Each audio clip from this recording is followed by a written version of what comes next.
भाई मैंने जदि आप वृंदावन जाउछंती तले एई मिठा को निश्चय ट्राई करिवे। आगे देखो गर्दन मोटी सीना चौड़ा हाथ पर थोड़ा तरबूज का बच्चा गुस्से में लाल। कितने का? 30 रुपए का 50 का 3 प्लेट है। भाई मैंने ये मीठार टेस्ट टू टाइप्स रो थिला। गोटे हैला मीठा आ गोटे हैला चटपटा। आगे हाँ एटा को आपण खाइले ही जानि परिबे आर टेस्ट केमन लागु भाई। बहुत बढ़िया बहुत बढ़िया। और आ जाओ आज ही आ जाए कल। ए भाई खाई के देखो मुंह की कोई भी नहीं तुम निजे खाओ देखियो।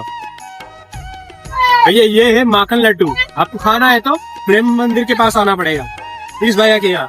भैया का नाम क्या है? क्या? दिनेश भदौरिया। आगे प्रभु भैया टेस्ट तो अच्छा है भैया। मेरा भी पसंद आना चाहिए, पैसा खराब नहीं होना चाहिए बस।